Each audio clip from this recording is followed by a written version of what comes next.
इंदुमती का संकल्प था शिवलिंग का निर्माण करना, पूजन करना, और उस शिवलिंग को जब तक वो विसर्जन नहीं कर देती तब तक वो बोलती नहीं, खाती नहीं, पीती नहीं। और कोई बीच में आकर अगर मान लो किसी सेना ने आक्रमण भी कर लिया तो उसको शस्त्र से लड़ने की जरूरत नहीं पड़ती थी। राजा भीष्मक, विदर्भराज भीष्मक शस्त्र लेकर आगे नहीं बढ़ता था। केवल इंदुमती का जो शिवलिंग का विसर्जन करने जाती थी इंदुमती, उसके नेत्र की ज्वाला इतनी प्रबल होती थी कि सामने जो सेना आती थी वो जलकर राख हो जाती थी, इसलिए कोई आक्रमण नहीं कर पाता था। इंदुमती का इतना इंदुमती के संकल्प का फल था, इतना तो सहज है। शंकर भगवान की भक्ति करना, शिव नाम लेना, राम नाम लेना, कृष्ण नाम लेना, भगवान की भक्ति को धारण करना, दत्त नाम लेना कोई साधारण है? आप जिस भाव से भगवान की भक्ति कर रहे हैं वो भगवान की भक्ति भगवान स्वीकार करता है।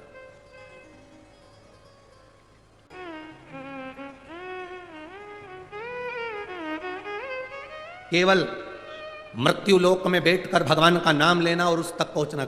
आजकल के नवयुवक लड़के बहुत सारे प्रश्न करते हैं। नवयुवक लड़कों को जान दो, बहुत सारे ऐसे भी आते हैं मीडिया में भी कि ऐसे ऐसे प्रश्न करते हैं कि लगता है अपने को कि क्या प्रश्न करा।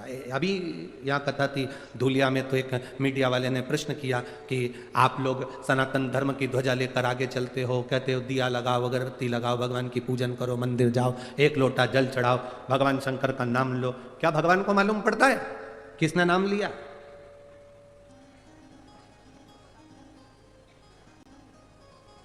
क्या उसको प्राप्त होता है?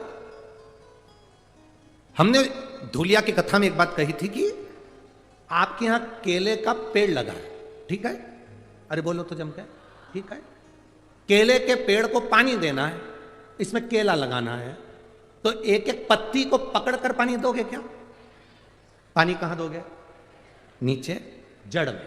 तुमने जड़ में पानी दिया, केले की पत्ती में आखिरी सिरे तक वो पानी पहुंच गया और पत्ती गीली हो गई। एक एक फल में वो पानी पहुंच गया, उसके तने में पानी पहुंच गया, केले की एक एक पत्ती में पानी पहुंच गया, उसकी जड़ में पानी दिया और वो ऊपर तक पहुंच जाता है। उसी तरह जब हम नीचे देवादिदेव महादेव को इस मृत्यु लोक में जल जल चढ़ाते हैं तो वो 33 कोटि देवताओं तक पहुंच जाता है। एक एक पत्ती को हम पानी नहीं देंगे। जो कहते हैं राम अलग हैं, कृष्ण अलग हैं, शिव अलग हैं, दत्त अलग हैं, देवी अलग है, देवता अलग हैं, उनमें भेद हो सकता है, और शिव महापुराण की कथा कभी भेद करना नहीं सिखाती। शिव महापुराण की कथा कहती है शंकर भगवान के शिवलिंग पर जो जल चढ़ाते हो वो जल एक केवल देवादिदेव महादेव को नहीं मिलता, वो जल सारे 33 कोटि देवी देवताओं को प्राप्त होता है। ब्रह्मा विष्णु महेश तीनों उस शिवलिंग के अंतर्गत विराजमान है। माता पार्वती उस शिवलिंग के अंतर्गत विराजमान है। स्वयं गणेश कार्तिकेय वहीं विराजमान है। अशोक सुंदरी वहीं विराजमान है। जया विषहरा शामरीवारी दौतरी देव शंकर भगवान की 5 लड़कियां भी वहीं पर विराजमान हैं। और जहां से जल बहकर उत्तर की ओर जाता है, जितनी दूर तक जल जाता है उसमें 33 कोटि देवी देवताओं का निवास है। हमने जल केवल महादेव को दिया पर पहुंचा सबको।